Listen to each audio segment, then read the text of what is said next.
Is it rolling? It's rolling now. All right.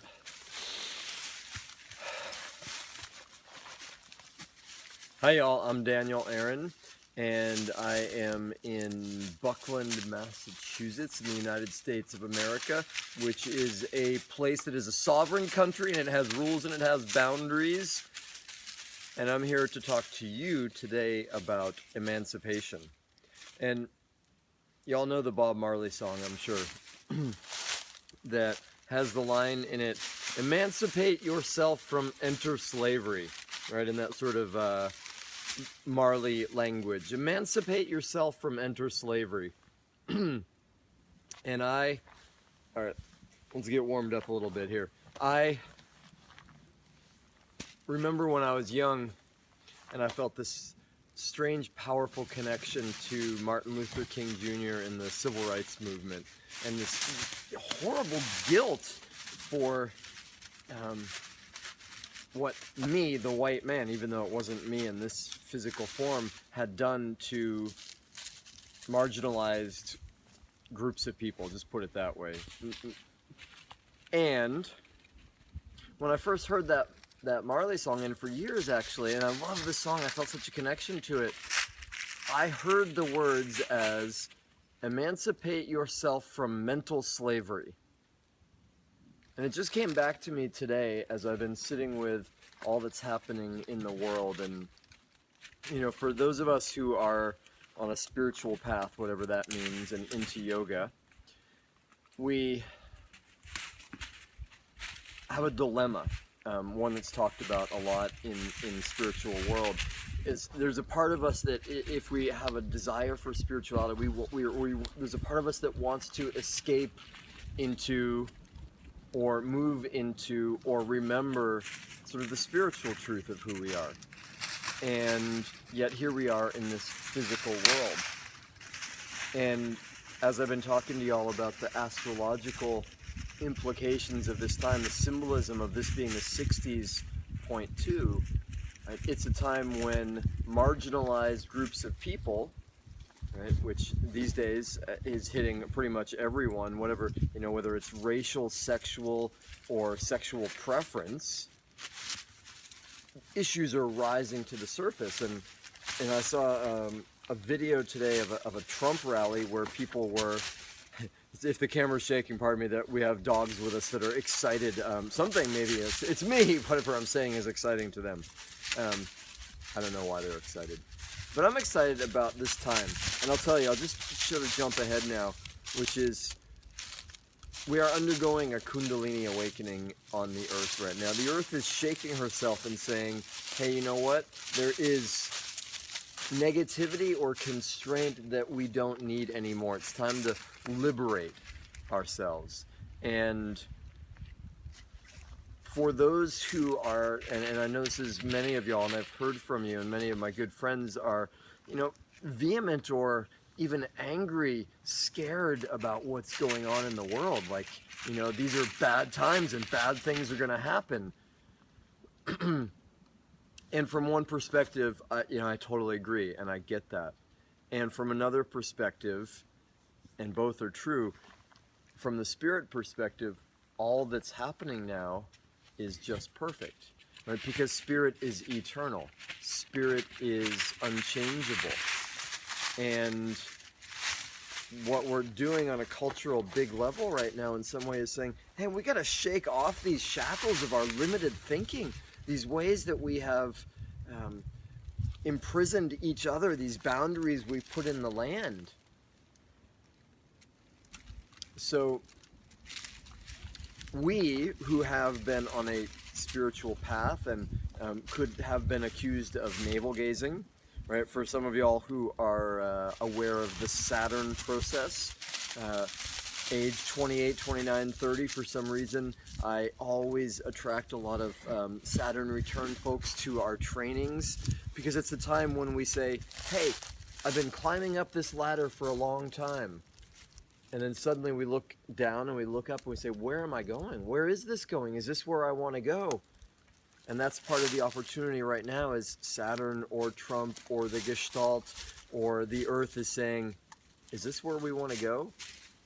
And so while it looks bad and dire on one level, I celebrate it. Right? And I'm not saying be apathetic or just say, oh, everything's great. Express your opinions for sure. Be an agent of peace in your heart, in your home, with your family, and to the best of your ability when you're with those people that trigger you and when you have conflict. Right? The time has come for us who have been on the spiritual path, who have been internal svadhyaya, looking at ourselves, developing our beliefs in something more than the physical world, our beliefs in spirituality. It's time for us to stand up for that and be in the world. So my question to you is, where in your life is there mental slavery? And where there is mental slavery is any place where your heart hurts, where there is even a moment of frustration or blame or thinking this isn't the way it should be. And that's so normal to us, that way of being, that feels like the way it is. Here's the possibility, and here's maybe what we're all shaking off, and what's the big purpose of this time is to live in a way that those moments become so rare that they're like, oh, what was that? What was that? I thought something was wrong. I thought that person was wrong. I thought my beloved was against me for a moment. Whoa! And that our normal reality is an emancipation of being in the physical world. Hey y'all, I am back, Daniel Aaron here, and pardon the interruption, the phone needed to warm up before it would function again. And you'll see behind me the sign, and if it's backwards, what it says is danger, thin ice. And you can see almost just behind that actually is a very classic New England scene. It's a river and a mill and the sun's setting on it, and it's the word danger there in thin ice is apt for us. My phone was so cold it would agree. And there's a Asian language that has a character for crisis, and the character is divided into two parts, and one part of the character is danger and the other part is opportunity. And we are at a crisis time, and I've mentioned earlier that, one, I will show you soon the place where I had a spiritual awakening, or a Kundalini awakening, some 22 years ago.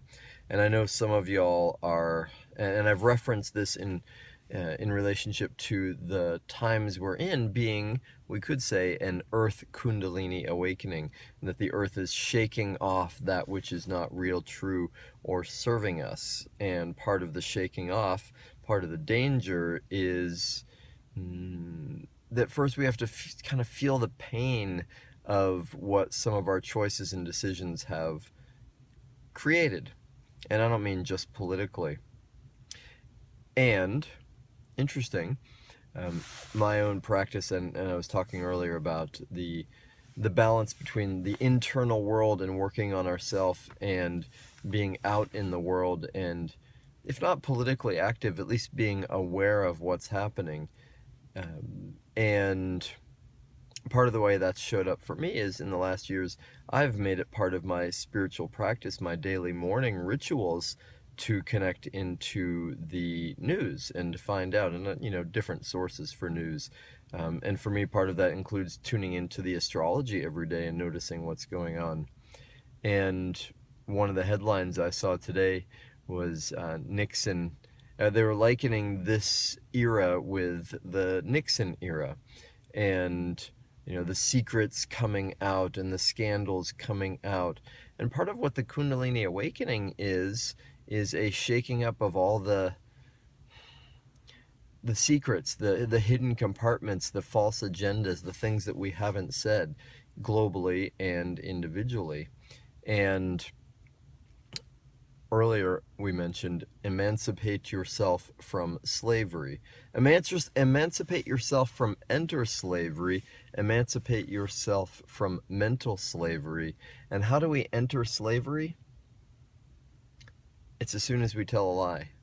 It's as soon as we bury the truth. It's as soon as we, in our own personal lives, avoid responsibility, and rather than say, hey, I'm hurt or I'm angry, we say, you're wrong, or worse, we don't say anything, we push it down until it explodes up.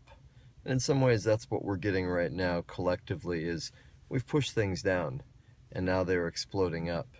And again, I celebrate this time, y'all. I know it's difficult for many of us, and really feels like a crisis to some of us.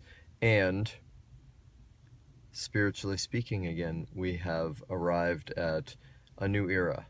A new freedom is coming, and we're right in the middle of the revolution, so we may not experience it yet. So, one invitation to y'all from before was, see where there are those moments of slavery, those moments of pain, those moments of suffering where we feel an emotion and push it down, or we blame it on someone else in our own home in the small ways.